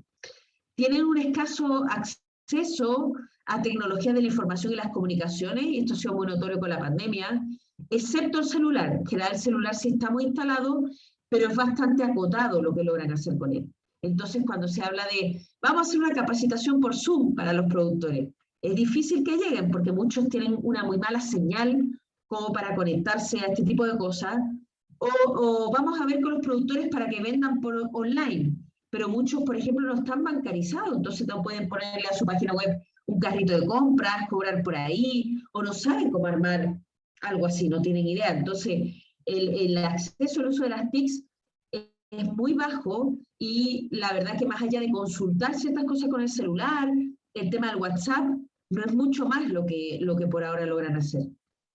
Falta mecanismos de gestión y planificación. Muchas veces los productores no saben ni siquiera cuánto les cuesta ese cajón de tomate que están vendiendo, no tienen registros de eso, ellos van un poco más al día haciendo las cosas. Un limitado acceso a programas públicos, más allá de Prodesal en general, que es uno de los mecanismos más conocidos de INDAP, es poco más lo que conocen. Un bajo nivel de asociacionismo, que siempre se dice, bueno, lo importante es que se juntaran, pero hay muchísima resistencia, si quieren lo podemos conversar después más, para juntarse. Y nosotros hicimos una investigación con Uruguay respecto, para comparar un poco, y porque allá el movimiento cooperativo está mucho más extendido, y realmente hay incluso condicionantes de contexto sociopolítico, o sea, de que por muchos años en Chile también estuvo muy perseguido el asociarse. Entonces también se quedó con una sensación de que hay que buscarse la vida individualmente. Entonces, claro, cambiar esa lógica es muy difícil de un día para otro. Existen importantes grupos que, a pesar de participar en los programas, son reticentes. O sea, ellos participan en programas públicos, pero, ojo, tampoco quiero hacer grandes cambios. O sea, voy a una charla, escucho, de repente alguna cosa implemento, pero realmente muchas veces el interés de estar en los programas es recibir ciertas ayudas directas, y los consejos que se les dan los toman un poquito con reticencia, ¿ya? Por eso también hay resistencia a que los programas públicos se basen en asociatividad, o sea, los obliguen a estar juntos, asociados para acceder, o a que cumplan objetivos, o que ya yo te sigo ayudando si es que tú aumentas la producción en un 10% o cosas así. También para muchos productores les es difícil poder percibir cuál es el impacto concreto que en ellos tienen los programas públicos. Entonces, están en los programas, pero les cuesta decir, ya, yo con esto he logrado producir de mejor manera, o he logrado incrementar mis ventas, sino que en general el impacto que ven suele ser si les han dado algo, si les han dado, no sé, un saco de urea, o si les ayudaron a comprarse un tractor. O sea, suelen en general visibilizar más los temas materiales, pero lo que han podido lograr con las capacitaciones o con las recomendaciones que se les han dado, o etcétera, les cuesta visualizarlo. Las mujeres productoras cada vez están más presentes, en general en una condición desventajosa con respecto a los hombres, menos hectáreas, lugares menos productivos, etcétera, y valoran mucho los aspectos relacionales en los programas, es decir, poder contactar con otras productoras, y de hecho nosotros en terreno también hemos visto que resulta mucho más fácil lo asociativo cuando se trabaja con mujeres, y también, y esto no digo yo que sea bueno o sea malo, digo que es lo que uno ve, que también para las mujeres productoras es bastante importante, sigue siendo importante, que lo que hacen, es decir, su actividad productiva, si tienen que ir a una charla, si tienen que ir a una feria a vender o lo que sea compatible con el rol de los cuidados familiares. Es decir, en general, insisto, no digo que esto esté bien o esté mal, pero en general se autodesignan más como dueña de casa y secundariamente como productora. Eso es lo que nosotros hemos encontrado un poco. Entonces también hay que tener en cuenta que si se quieren hacer actividades con ella hay que buscar esa compatibilidad. Y en general hay una actitud más favorable a aprovechar los programas públicos por las mujeres que son jefas de hogar. O sea, cuando ya están encabezando el hogar, necesitan generar prácticamente todo el ingreso, por tanto ahí se empoderan más con su producción, con su actividad y con lo que les ofrecen los programas públicos. La comercialización, esto es muy importante, está muy marcada por intermediarios. Muchas personas, no creo que a ustedes les pase, que están más metidos en estos temas, pero hay muchas personas que cuando van a la feria, a La Vega, por ejemplo, piensan que quien les está vendiendo es un agricultor. Eso pasa muy pocas veces. En general, en las ferias libres, sobre todo ya en La Vega, en ferias acá en Santiago, quien te está vendiendo es un intermediario, es un vendedor, es un feriante. Entonces, hay una larga cadena de intermediarios hasta llegar al punto de venta. Y esos intermediarios se van quedando con el ingreso que se genera en esa cadena. Por tanto, muchas veces esa lechuga que ustedes pueden estar comprando 400 pesos, al productor puede ser que le hayan pagado 40 pesos en el predio. Entonces, hay mucho ingreso que se va quedando a lo largo de la cadena. Pero claro, ¿qué es lo que pasa? Que los productores en general son informales, no están en el servicio de impuesto interno, no operan como empresa formal, por tanto, tienen que venderle a sus intermediarios informales también, porque no pueden ir a otras opciones, a no ser que fueran circuitos cortos, de venta directa, pero en canales formales como, por ejemplo, venderle a supermercados, etcétera, no pueden. En general le tienen que vender a su intermediario. Y además porque hay una percepción de que formalizarse, o sea, estar en el servicio de impuesto interno, facturar, etcétera, es algo innecesario, que tiene muchas obligaciones, que te van a estar fiscalizando todo el día, etcétera. Entonces no lo ven como algo que les merezca la pena. Y siguen en ese círculo de estar trabajando con los intermediarios informales. Bueno, y ahí también nosotros trabajamos el tema de las compras públicas como un modelo de circuito corto y de una política que empezó en Brasil y se transmitió por América Latina, llegó a Chile, aunque con una baja cobertura y poca estabilidad. Entonces, también lo que hemos estado trabajando es ver cómo políticas que se han hecho en otros países se han ido implementando, se podrían implementar acá, sobre todo en países similares a nosotros. Y también, como les decía, un tema que hemos estado trabajando bastante es los productos campesinos, patrimoniales, y cómo eso es una posibilidad de agregar valor y de que el consumidor, acá en Chile, vea que ese producto tiene un cierto valor y prefiera comprarlo. Y, a ver, no quiero pasarme mucho de la... Ah, no, estoy bien. Entonces, ahí en eso nosotros decíamos, bueno, ¿cuál es el papel que hoy día puede tener la agricultura familiar en el desarrollo rural? Y acá hay que pasar de una visión modernizadora, que era la visión del desarrollo rural que se tenía en los años, bueno, en realidad hasta los años 90 oficialmente, y realmente ha estado mucho más por ahí, pero la visión modernizadora veía que en realidad los territorios rurales eran subsidiarios a los urbanos, y la idea era que hubiera una agricultura lo más productiva posible y que lograra producir excedentes para que se comercializaran en la ciudad. Esa era la visión modernizadora de la agricultura. Sin embargo, la visión actual, la visión del desarrollo territorial rural, es una visión en la cual lo que se quiere es poner en valor los activos de los territorios rurales, todos esos atributos positivos que pueden generar desarrollo, y un desarrollo desde y para el territorio rural, y no una producción que sea subsidiaria de otro lugar, sino un desarrollo que favorezca a los territorios rurales. Entonces ahí uno de esos activos tiene que ver con el valor de los productos de la tierra, por así decirlo. Y ahí nosotros hicimos una investigación para ver qué entendían los consumidores en Chile por producto campesino. Y no había nada hecho sobre eso, que les parezca increíble. Y esto fue como el germen de otro tema que les voy a mostrar ahora. Pero en un primer momento nos acercamos a distintas instancias para preguntarle a los consumidores qué entendían ellos por producto campesino.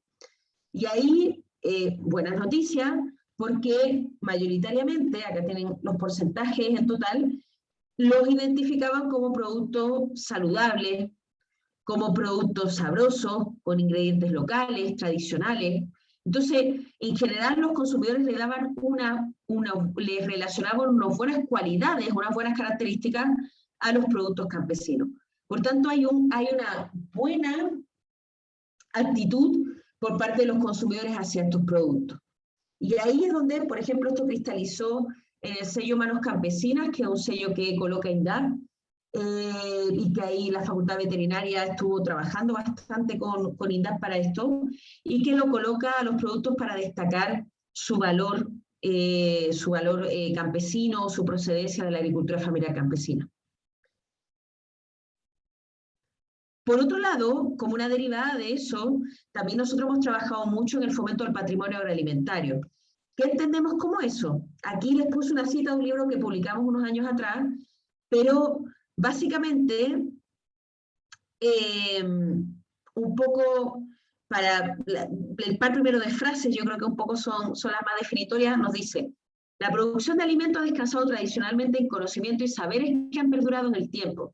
En algunos casos sus saberes se han mantenido hasta el día de hoy, siendo parte del patrimonio de un territorio o sociedad, en la medida en la cual constituyen un elemento significativo de su identidad.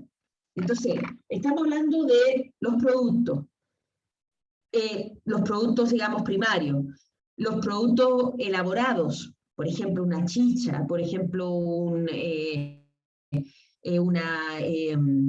¿cómo se llama? Un cierto vino o una mermelada. Esos son productos que tienen un procesamiento. Entonces, hablamos de productos primarios, productos procesados, hablamos también de preparaciones, es decir, de culinaria, de ciertos platos, y hablamos también incluso de sistemas de cultivo.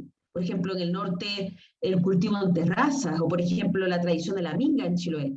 Entonces, son todo ese tipo de prácticas, productos primarios, productos procesados, preparaciones culinarias, que tienen una historia y que pertenecen a la identidad de un determinado territorio. Todo eso es el patrimonio agroalimentario.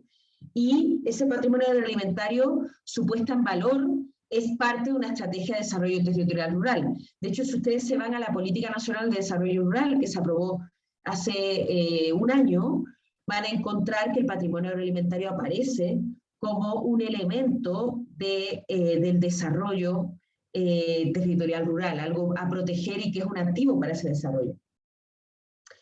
Pero claro, realmente nosotros nos dimos cuenta de que no solo que exista ese patrimonio, y acá voy a referir, un poco para distender a una pequeñita historia.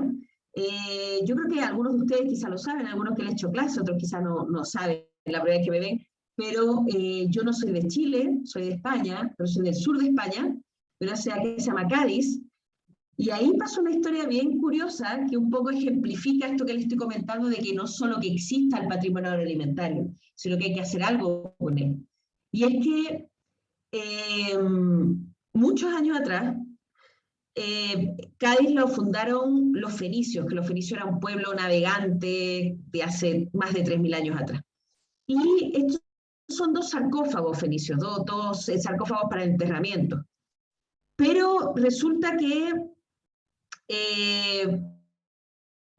a finales del siglo XIX apareció el sarcófago del hombre, ¿ya? Y había un arqueólogo que era el director del museo, que por muchos años tuvo la teoría de que existía el sarcófago femenino, el sarcófago de la mujer, que es el que tienen a la derecha. Y insistía en esa historia, insistía en que existía el sarcófago femenino. Pero sin embargo él murió y nunca lo encontró, nunca encontró ese sarcófago.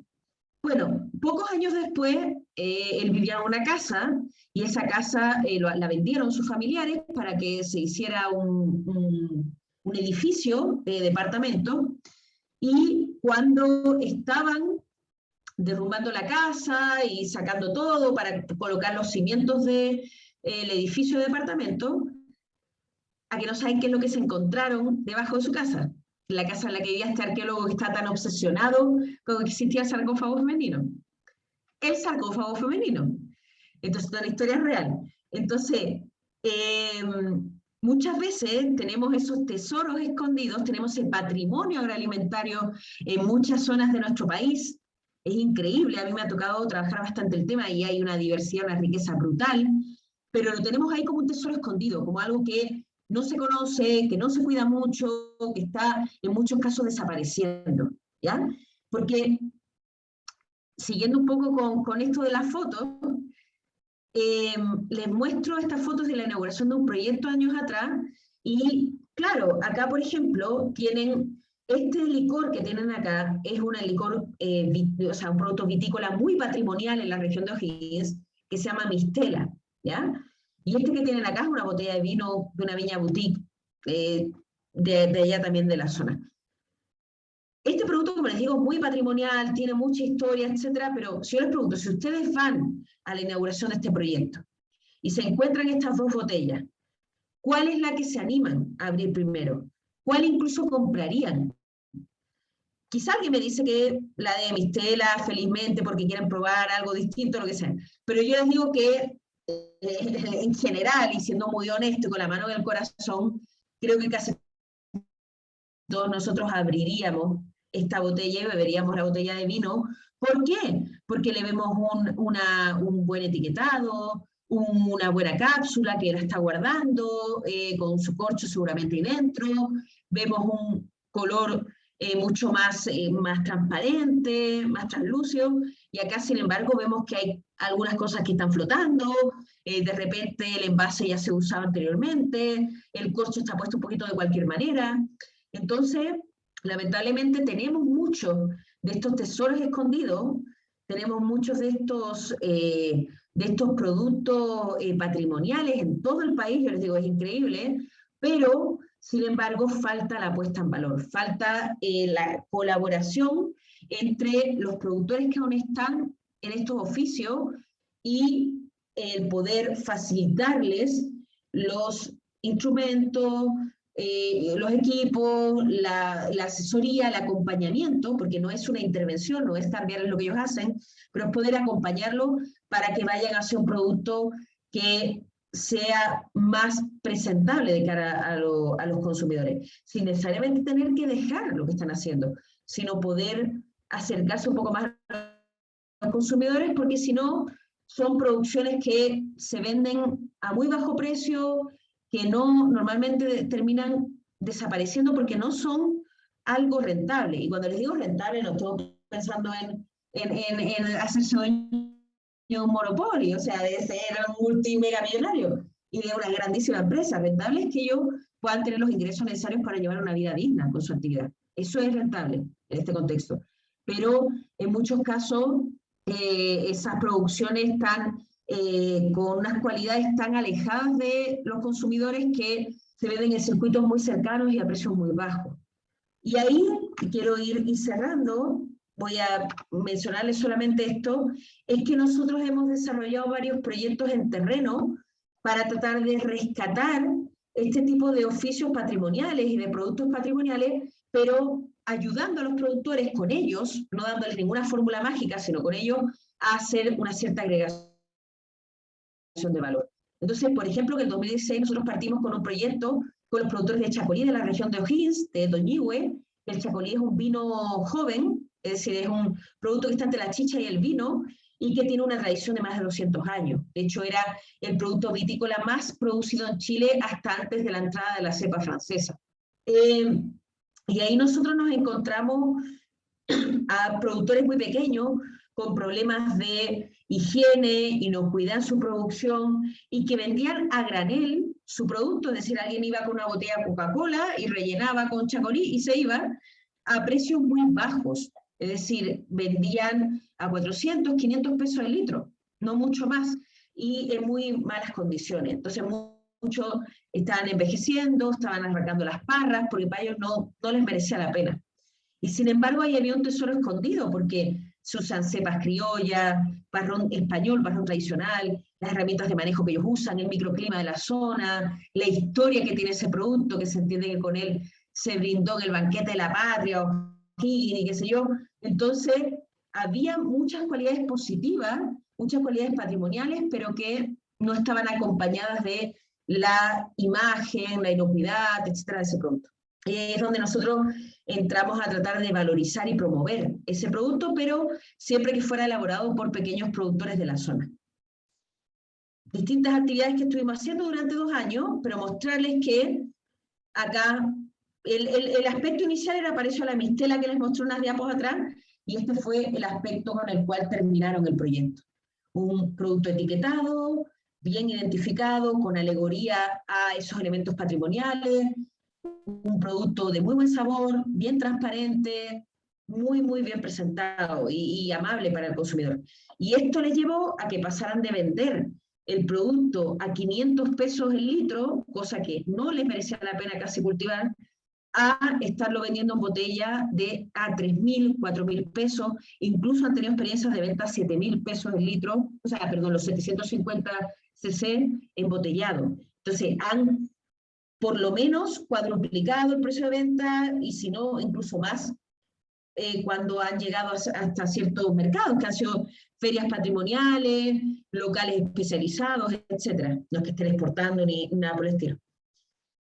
Y bueno, nosotros ahora estamos realizando otro proyecto, que nos falta un año, nos queda un poco menos de un año, que es una experiencia replicable, digamos, de lo que hicimos, y es el proyecto Transferencia Modelo Comercial a Viñateros Campesinos, que ahí hemos trabajado no solo con Doñihue, sino también con La Estrella y con Nancagua, con productores tanto de Chacolí como también de aguardiente, en Doñihue los hemos incorporado, y de chicha, tanto en La Estrella como en Nancagua. ¿Y por qué? Porque todos estos productos estaban reconocidos en investigaciones anteriores como patrimonio agroalimentario de la región de O'Higgins. Entonces, acá repetimos un poco el querer valorizarlos, pero ahora con un mayor número de productores, con mayor número de productos y haciendo algunas actividades adicionales. Y ahí hemos hecho actividades de diagnóstico, asesoría, capacitación, compra de equipo e infraestructura, porque sirve de poco capacitar si no te doy los instrumentos para poder desarrollar esas actividades, los instrumentos físicos. Yo te puedo decir que una máquina es maravillosa, pero si no la puedes probar porque no la tienes, no tiene mucho sentido. Desarrollo de estrategia de mercado, eventos de difusión y divulgación, hemos hecho webinars, seminarios, etcétera. Y también estamos trabajando ahora en la solicitud del sello de origen para el grupo de Doñihue, y en la formalización ya hemos conseguido tener 2 asociaciones gremiales. Y ya por último, hoy día estamos iniciando otro proyecto que también trata de rescatar estos productos campesinos. Este no tiene tanto de patrimonio, pero sí de prácticas más sustentables, que se llama Transferencia Agroecológica con Gestión Hídrica en Secano, que es en la zona del secano de la región de O'Higgins, específicamente en las comunas de Pumanque, Paredones y Lolol, que queremos tratar de conformar ahí un territorio de referencia de producción y comercialización agroecológica, lo cual ponga en valor esos productos campesinos, porque no es solamente un tema productivo, sino también hacer ciertos vínculos desde el punto de vista comercial.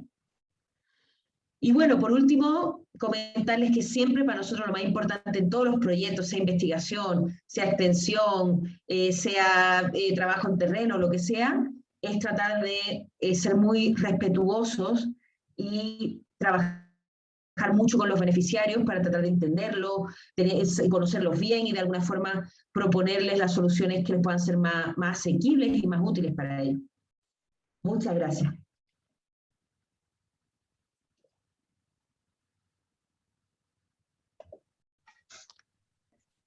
¿Profe? Sí. Bueno, Muchas gracias por su charla. Hay hartas preguntas aquí en el chat.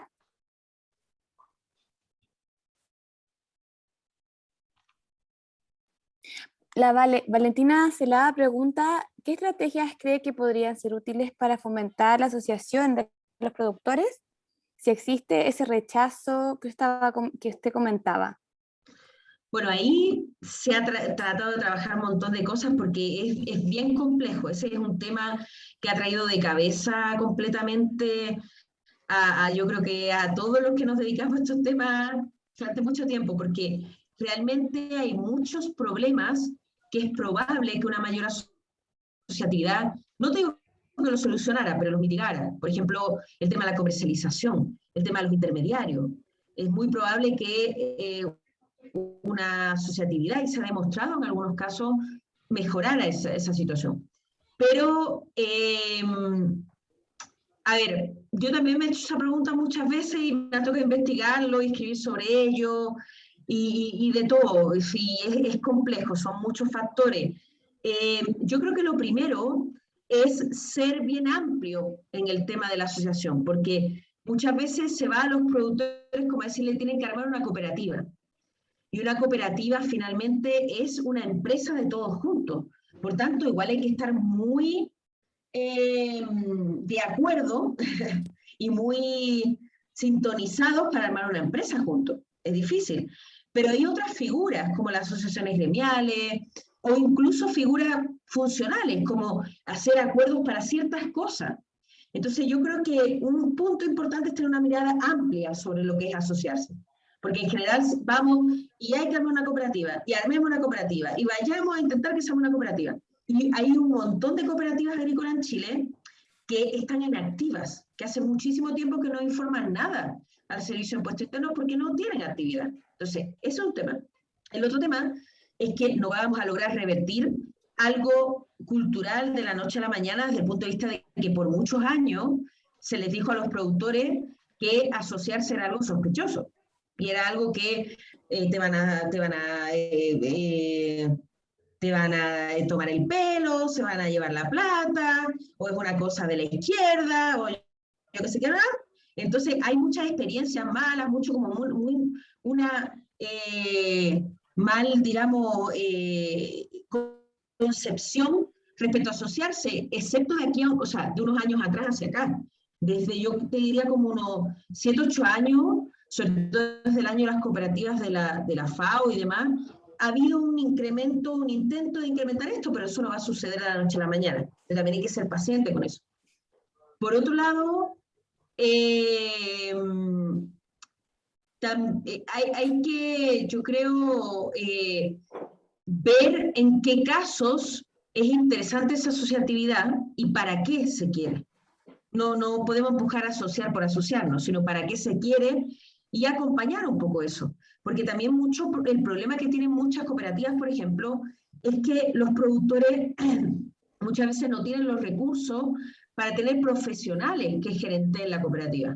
Entonces tratan de hacer ellos esa pega, pero tienen todo el trabajo que tiene que ver con sus predios, etcétera. Entonces les es muy difícil además llevar adelante una cooperativa, con sus libros, sus documentos, como corresponde, sus cuentas claras, la gente conforme, etc. Entonces, hay un tema de eso. También yo creo que hay un tema de que a veces algunas cooperativas funcionan, o sea, hay algunas, digamos, agricultores y demás que están más involucrados, pero hay otros que casi no se involucran con las decisiones. Que muchas veces agricultores que ya la cooperativa me vendió esto, yo le vendí esto otro, pero miran para el lado porque no se sienten muy involucrados realmente. Eso también hay que trabajarlo. Bueno, he dicho varias cosas, pero realmente esto da para una súper conversación porque es un tema en sí bien largo, pero se están estudiando, intentando desarrollar distintas fórmulas, pero no creo que las respuestas son únicamente ya, más incentivos para los que estén asociados. Eso está bien, pero hay que de alguna forma hacer un proceso que sea real, no una asociación de papel para lograr esos beneficios, que pasa muchas veces. Claro, o sea, no ser tan paternalista con el tema de la asociatividad y beneficios. Claro, no, más que eso es que a veces como que se piensa, bueno, si yo coloco un par de programas de incentivo que pidan que estén asociados, eso va a generar esa asociatividad. Cuando realmente, como te digo, hay mucha asociatividad que es muy de papel y lo importante es ver, bueno, ¿para qué nos vamos a asociar? Y que el productor vea en un corto plazo qué es lo que le trae a asociarse, porque si no se aburren. Porque en Chile en Chile ya hay una mala actitud hacia asociarse. Ya hay una mala actitud de partida. Entonces, si no se ven resultados relativos, aunque sea en un corto plazo, la gente se empieza a desanimar, porque ya se suele partir una reticencia. Y también ver qué tipo de asociación es la interesante en cada caso, no siempre es una cooperativa, por ejemplo.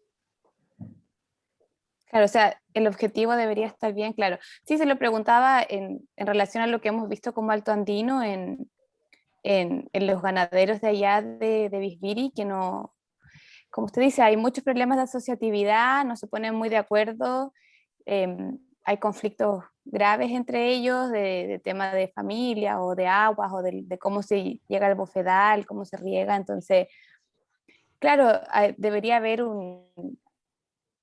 como usted decía, como una idea clara de lo que les va a beneficiar el bofedal, o sea, más el bofedal, no sé, lo que necesiten, por ejemplo, no sé, hacer una helandería o una de estas canchas de matanza que le dicen para...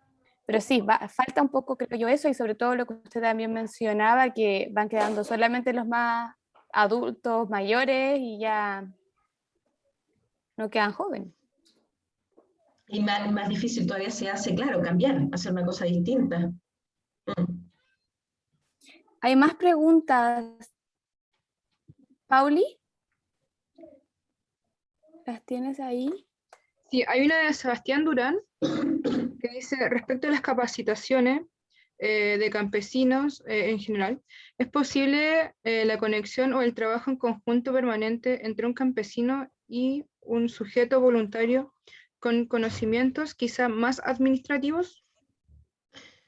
O sea, por ejemplo, a ver, en general las capacitaciones se han dado sobre todo, y lo que piden más los agricultores son áreas más que nada técnicas, porque es lo que ven en su día a día.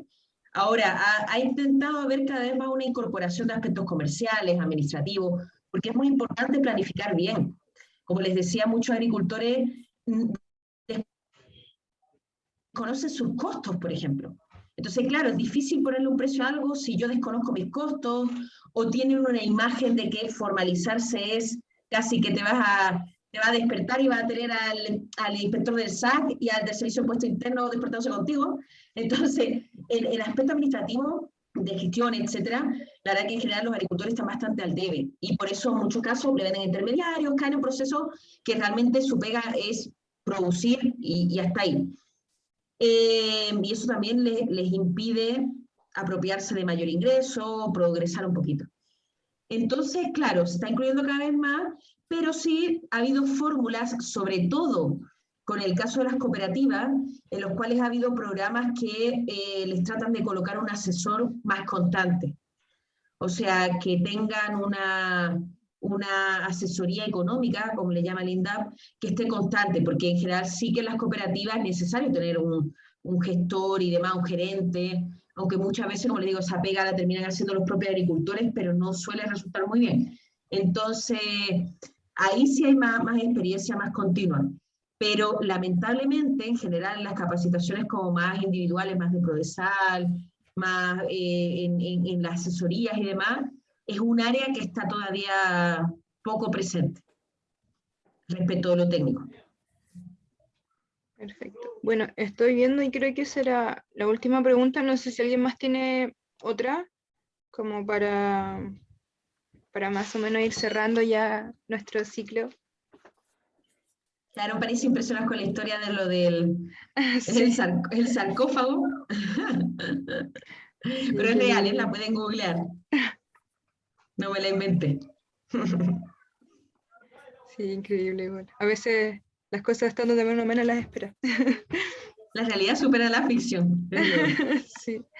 Sí, aparte igual, por otro lado, para cerrar un poco toda esta idea, el tema del valor agregado a los productores o a los pequeños productores igual es algo súper importante en todo el proceso de la cadena productiva y el valor final que también que adquiere el producto que se le puede otorgar, pero claro, también necesitan estas capacitaciones que a veces, o estos conocimientos, o aplicaciones o maquinaria para ciertas aplicaciones que en muchos casos, yo creo que en la mayoría de los casos no tienen, y por lo mismo no van mucho más allá para Lo que alcanzar nos eso. hablaba la profe del patrimonio agroalimentario ahora también. Exacto. Sí, Y y con muchas cosas más, no solo como agroalimentario, sino el mismo tema de la lana de alpaca o de otras cosas más que también se han estado implementando y relacionando también con la misma flora y fauna que hay allá en el altiplano también. O también en el sur, Sí. que son una diversidad de productos que tenemos en Chile que le podemos sacar partido de forma muy bonita. Así es. Y eso, pues, profe, bueno, creo que no hay más preguntas, así que, bueno, agradecerle, su charla estuvo muy buena, abre un camino y una visión y un quehacer como uno como profesional más adelante, también de poder ayudar también a todo esto del patrimonio que tiene Chile, y por qué no a nivel latinoamericano o América, no sé. Pero Muchas gracias. Y animarlos también a que hay un montón de trabajo que hacer en esta parte del apoyo a la agricultura familiar, de los temas de extensión agrícola, extensión rural. Entonces, animarles a que lo vean como una posibilidad, porque realmente, bueno, la facultad de hecho tiene un diploma en extensión rural. O sea, es algo en lo que uno se puede especializar y que es un trabajo a veces frustrante, no les voy a engañar, porque a veces lo es, cambiar ciertas dinámicas es difícil, por ahí vienen a acompañarme.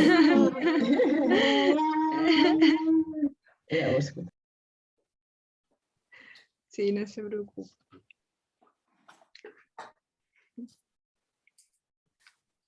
Ya, De mucho rato.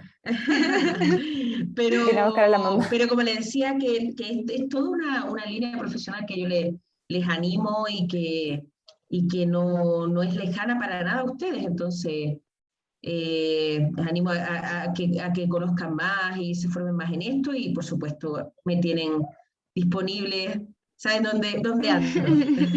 Muchas gracias, profe. Sí, yo creo que la vamos a estar contactando para algunos tips entre medio y Estupendo, si otra charla también, pues, invitadísima por también. supuesto, Para algún cuando conversatorio quieran, que hagamos entre profes Sí, también. sí. cuando quieran. Así que voy a parar la grabación.